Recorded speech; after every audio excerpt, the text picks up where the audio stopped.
The Leap Foundation proudly presents the Meet the Mentor podcast with Dr. Bill Dorfman. Dr. Bill is a TV host, New York Times best-selling author, two-time Guinness World Book record holder, fitness guru, celebrity cosmetic dentist, and philanthropist who founded the Leap Foundation. Here's Dr. Bill. Hey, Dr. Bill here. So we are super duper excited. This is our new backdrop. I hope you like it. Apparently it looks fun. And I am in scrubs because I'm going to work right after this. But why do we do these Meet the Mentor podcasts? Well, every year we do this amazing program called Leap. And Leap is going into its 15th year this year. We don't have the final dates yet, but it will be sometime like the last, let's say, third week of July in 2022.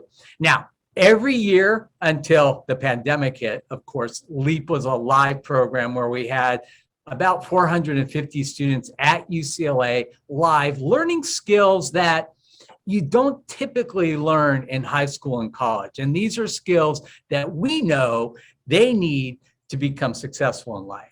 Well, 2020 was a bit of a challenge because we couldn't meet live. So we pivoted and we did an amazing virtual program.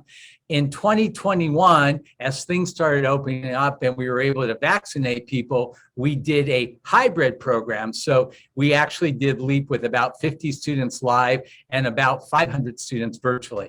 We're hoping that 2022, we will be able to get back to UCLA with our full, robust program of 450 students and thousands and thousands and thousands of students virtually. Why? Because we know what it takes to become successful and we want to teach it to you guys. So during the process, we started interviewing these amazing people. We call them mentors. Mark Wahlberg, Anthony Hopkins, Paula Abdul, Kathy Bates, Jonathan Bennett, Usher, Jason Alexander, on and on and on and on. And this information was so good and so helpful that we turned it into a podcast. Well, who knew? The podcast is now in the top 2 to 3% of all podcasts worldwide. And we're like number 1 in Yemen, number 2 in Iceland, number 3 in Finland. Like, I didn't even know they had podcasts in these countries, but it's crazy, crazy good. So I search for really interesting, fun, amazing people to be mentors on this, to kind of give you guys a clue as to what their life is like, what their career is like, but most importantly, what you would need to do if you wanted to emulate that. So today I have the great pleasure and honor of having a good friend of mine, somebody I've been friends with, for nearly 20 years. And I'll tell you a little bit about Bob, and then we'll go right into it. Officially Robert, but Robert Sertner has developed and produced series television, low-budget theatricals, and over 125 movies for television, enjoying a reputation of delivering consistently high-rated entertainment. He's produced projects starring Brad Pitt, George Clooney, Hilary Swank, Kristen Bell, Courtney Cox, Pierce Brosnan, and many, many others. Sertner began his showbiz career in the mailroom at Dick Clark Productions, later moved on to Orion Television, where he produced his first half-hour comedy pilot for NBC. Sertner switched his sights to television series in 2010 with No Ordinary Family for ABC Studios, next the ABC hit drama Revenge, followed by multiple pilots, including Mistresses, which ran for 4 seasons on ABC.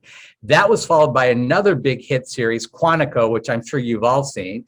He also followed up with 4 seasons of a Peabody awarded series called Unreal, which was unreal and was nominated for multiple Emmy Awards and which also enjoyed phenomenal critical acclaim.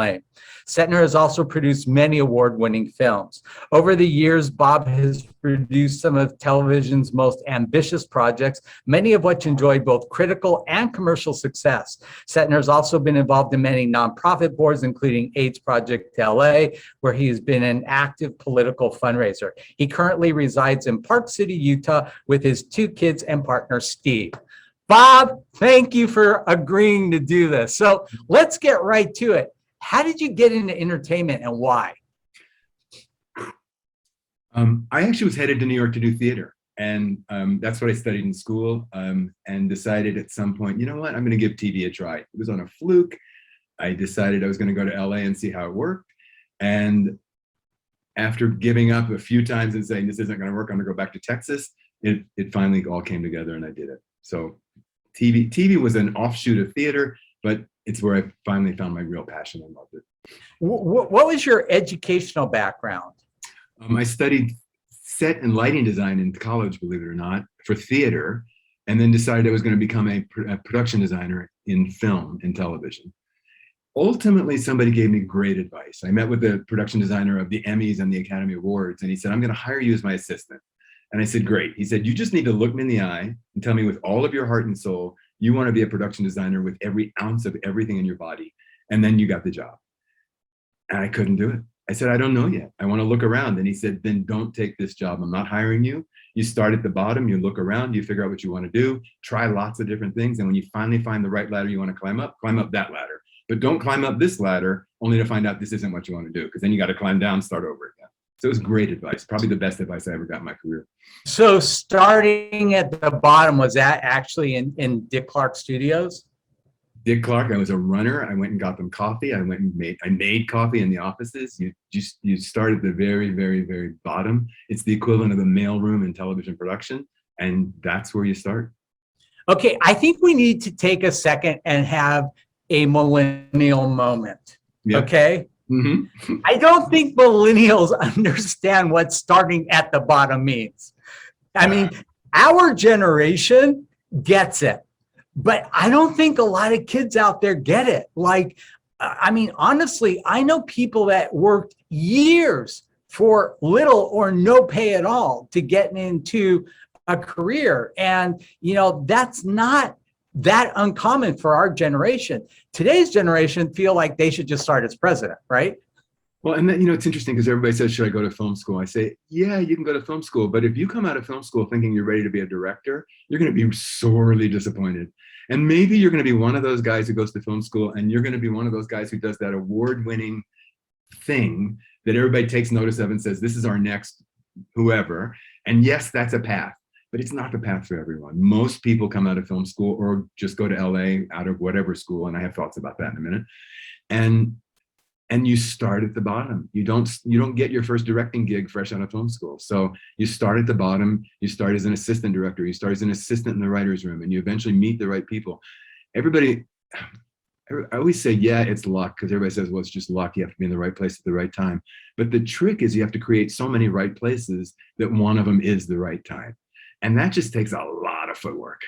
Yeah. And that's the thing. I mean, yeah, you can minimalize and say, oh, I was getting coffee. Forget that part. The important part is, who'd you meet? You know, who are the connections that you made? You know, it's funny because when I started doing, you know, cosmetic dentistry, I was friends with all the people, all the kids. We were all kids who worked at Triad Artists in the mailroom. Well, guess what?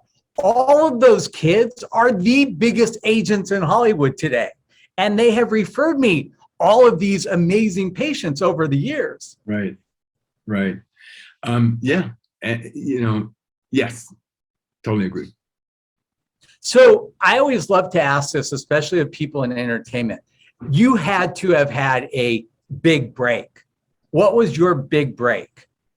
I can't tell you there was one big break. There was multiple breaks along the way, and each one of them you have to say, okay, and you can't get fooled into saying, well, this is it, I've made it, because you know what, the roller coaster is going to take you right back down again.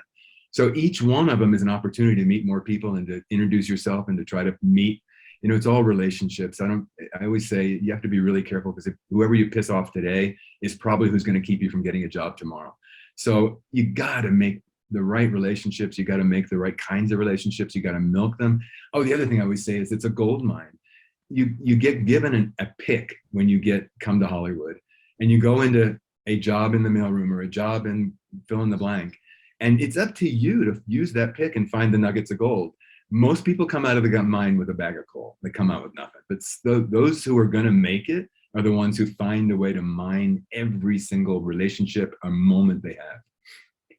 What was the first project that you did where you really felt like I can really have a successful career in this industry? I was thrown into a situation when I was in my early 20s. So it was really, really early, and really lucky that that situation made it happen, where I was an assistant to a producer. I happened to know a lot about the medium we were doing. It was my half-hour pilot I did with Desi Arnaz Jr. and a very young comic. Well, I won't go into it. At any rate, I was given an opportunity on that film, on that pilot, while they were looking for the right executive producer to manage the show. And as we got closer and closer to the taping date, I had just done all the work because I was given the opportunity to do it while they looked for the right producer. And on the day of the taping, the studio came to me and said, we just talked to the network and we're going to give you the title because you did it. And we never found the right person. So that was the break for me. But it was the right place, right time. I made a lot of those moments. It happened for me. And then I was able to do what I needed to do in the moment. That's amazing. I think one of the most challenging things in your career, and I know this because we've talked on a personal level, is when you have a lot of creative people working on a project, not everybody has the same vision, right? How do you navigate around that? I mean, especially, like when you were doing Unreal, you had a vision. Not everybody was on the same page. How do you work with that? So one of the big wake-up moments for me in the entertainment business, and I've probably had it several times and I forget several times, then I have to relearn it, is it's called the entertainment business. It really is a business at the end of the day. And I always used to think, well, I'm making this amazing product, and then there's these little breaks where they put commercials in, and so they're the filler between my moments of genius. And the lesson I always learn is, oh, it's an entertainment business. The network is in the business of selling commercials, and I'm the filler between the commercial pods. They look at it completely the opposite way from where I do. So that wake-up moment to realize that you have to temper this genius that we're trying to do. You have to temper the creative thing that we're trying to make with the reality of the needs of the studio, the network, and every other player. And there is a balancing act, and you have to pick and choose, and ultimately you have to cave. And it's probably the hardest part of the job, is to make all that work and not lose sight of, am I passionate about this for the right reason or the wrong reason? Am I pissing people off or doing the right thing? And you don't know till it's over. Of all the projects you've done, yeah, what would you say was like your sweetheart project? Like the one, like, if I want to be remembered by this one project, it was. Well, you know what's funny, Bill? You probably just mentioned the one which was the hardest I've ever done, yet the most satisfying. That was Unreal. It was a fun, emotionally, creatively satisfying project in many ways. So that was one of them. I did a series of films for NBC years ago, TV movies, that ended up being shown in sex education classrooms because they touched a nerve for teenagers and talked them in a way that they weren't being talked to. And it was everything from teen AIDS to every other teen issue you can imagine. And those are probably some of my most memorable films that I really enjoyed because they touch nerves that weren't just entertainment. So if I'm a student and I'm really interested in going into production and kind of emulating your career, what kind of classes should I be taking, or workshops or extracurricular things would you advise that I indulge in? So let me divide my career and my world into the creative side of producing and the production / technical side. Because, if you want to go into the technical side of production, then film school or learning everything you can about the, film and how you do it and all the technical pieces are all good. And then you just got to go out to LA and start at the bottom and you learn it all over anyway. If you want to get into the creative side of the entertainment business, then the more you can study good storytelling, the better. Whether it's film history or English literature or everything that goes into telling a good story, everything you study in that world will inure to your benefit at some point. And you don't get a lot of that in film school. Film school teaches you all the technical stuff. Some do. I mean, directing, writing classes, all those work. But the actual study of good storytelling is something you almost need to supplement and creatively go after. If I were to ask you what's the secret of your success, what would you say that is? persistence, perseverance, ability to manage a lot of dynamically different egos and personalities, the ability to listen to what the studio and network and everybody else want and try to figure out how to give it to them and not lose your creative integrity and soul along the way. And then it's persistence. I mean, I tell you, we can talk about the roller coaster ride, and it is, and nobody just goes up and stays up. It's you go up and down and up and down and up and down. And then the business changes over the course of my career. I've watched it go from 3 networks to 4 networks to video cassettes to cable to streaming and all sorts of combinations along the way. And every time you have to reinvent. It's the world changes, the pieces change, the people change, and you have to have persistence and the right attitude to do it. And you have to also keep going after it. If you wait for it to come to you, the phone doesn't ring that often. You know, I always say that if there's 2 things that I want students to walk away from LEAP, it's this. Number 1, don't wait for opportunities, make them. And number 2, when you get an opportunity, don't take it, master it. There you are. That's a great one. And don't lose sight of how many no's you're going to get along the way. Don't just dust yourself off. How do you deal with rejection? How do you deal with rejection? You have to have for me, it's always been the right support group. You need a board of directors that you talk to and say, okay, that didn't work. Now what do I do? And you talk to people and you figure out how to get you, again, dust yourself off. I've been very lucky for many years to have a great business partner who we just always sunk up in a way that when one of us was stuck, the other unstuck him. Or in series television, the studio and the network were there for me. So it was, you just always need that group of people. My partner, Steve, has always been there. So you need a support team.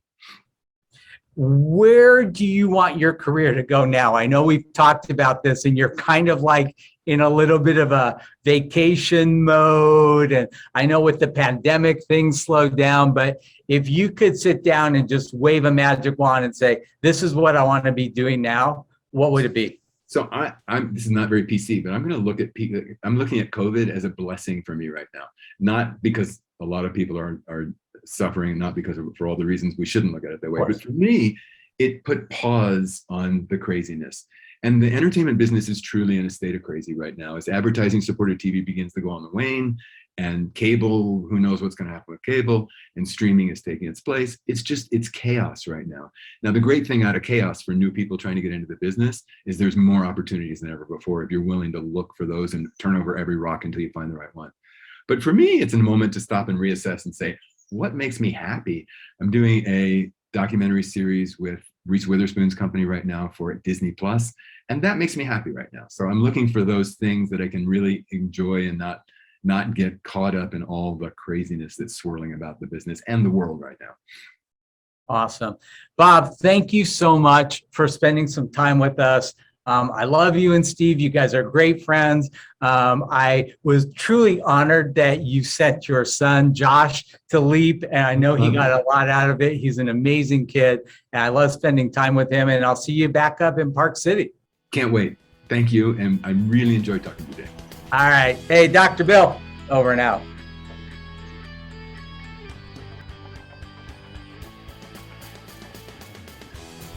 To learn more about the LEAP Foundation, go to leapfoundation.com or find us on Facebook at facebook.com/LEAP Foundation or on Instagram at LEAP Foundation. Listen to the Meet the Mentor podcast with Dr. Bill Dorfman on Apple Podcasts, Google Podcasts, Spotify, Stitcher, or wherever you listen to your favorite podcasts.